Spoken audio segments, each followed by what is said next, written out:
Hello ladies and gentlemen, Quillaflight here, and today I'm going to do another video. Today's video will be on the phenomena that has been Gwen Stacy Spider-Woman. Because, as far as I'm concerned, I've been a part of the whole thing, don't get me wrong, it's kind of come out of nowhere. So, here's pretty much how things went down. You got the announcement of a new Spider-Man-centric event that was titled Spider-Verse, which was pretty much like the game Spider-Man Shattered Dimensions, except you had more Spider-Man and some Spider-Women teaming up to fight the Inheritors. And of course, to the lead up to this story arc, you had the usual event lead-up books. And every event lead-up book was called Edge of Spider-Verse. You had the sections of The Amazing Spider-Man, which were kind of like a flip book thing. You had the Peter Parker story, and then you had the Edge of Spider-Verse thing. And then you had, they brought back the Superior Spider-Man title to make Superior Spider-Man 31 and 32 Edge of Spider-Verse. Spider-Man 2099, a couple issues of that were Edge of Spider-Verse. And then the big one, you had the miniseries Edge of Spider-Verse, which ran for 5 issues. Each issue of Edge of Spider-Verse pretty much served to introduce us to a alternate Spider-Man or Spider-Woman, catch us up to our status quo, and then pull them into Spider-Verse. Well, the first one was Spider-Man Noir. And I was at my comic book store the Wednesday that Edge of Spider-Verse #1 came out, and I was on my way to pick up a trade. I think it was one of the volumes of Ultimate Spider-Man, because I wanted to go back and read that. And then I saw Spider-Man Noir, Edge of Spider-Verse #1, sitting on the rack, and I'm just like, hey, I like Spider-Man Noir, I'll buy that. And I read it, and I liked it a lot. And then the next issue, it said, next time, Gwen Stacy, Spider-Woman. And I'm thinking, oh, there's going to be multiple of these things, and each time we'll get like an alternate Spider-Man deal. Oh, that'll be fun, I'll read this. Because I like alternate universe Spider-Man. I like Spider-Man Noir. Ultimate Spider-Man is one of my favorite things. So alternate universes and Spider-Man kind of just go together like peanut butter and jelly. So Edge of Spider-Verse 2 comes out. I go to the comic book store that Wednesday, and I pick it up. And it is quite good. The thing that I liked about it is that most alternate Spider-Man continuities start with the Spider-Bite and move on from there. But this continuity starts with the aftermath of the death of Peter Parker, because the whole thing is, what if Gwen Stacy got spider powers and Peter Parker died? Of course, there's more to it than that. A lot of things are different in that universe, and Gwen Stacy's in a rock band with Mary Jane and all those other people. But that was pretty much the idea at the core. So, using the death of Peter Parker as the break of status quo that starts the story, I thought was a really cool idea. And I liked how that story dealt with Gwen Stacy, how she felt about Peter's death, and the aftermath of the world around her. Because one thing I thought was kind of neat is that we now have an actual reason why people hate Spider-Woman.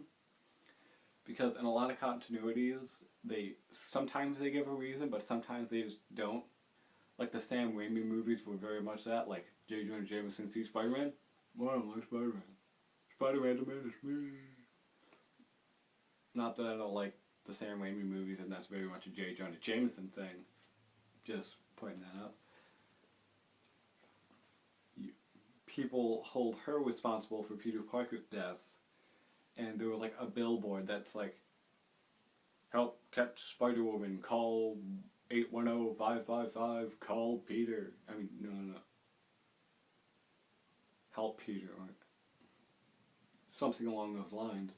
And it was like, yeah, that sounds like about how people would react. And I think it's kind of an interesting parallel to how it was handled when we killed off Gwen Stacy, Because, yeah, with that we had aftermath for Peter, but there wasn't aftermath for the world, I guess. It just kind of, oh, somebody died and Spider-Man was kind of there, oh well, moving on.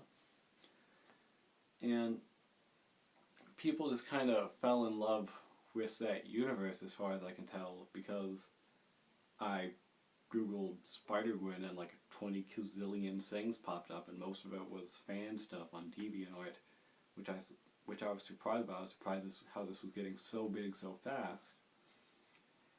And after Spider-Verse was over, Spider-Gwen got her own book, which ran through 5 issues. I was excited by it. I got it as it came out. All my comic shop had left was the Scotty Young variant, because I guess not a lot of people like this cover very much. Oh well. I think it's pretty neat.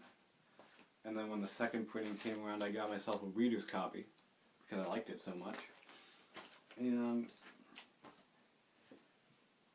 it kind of just kept going for those 5 issues. I mean, it stopped after 5 because of Secret Wars, everything kind of ended.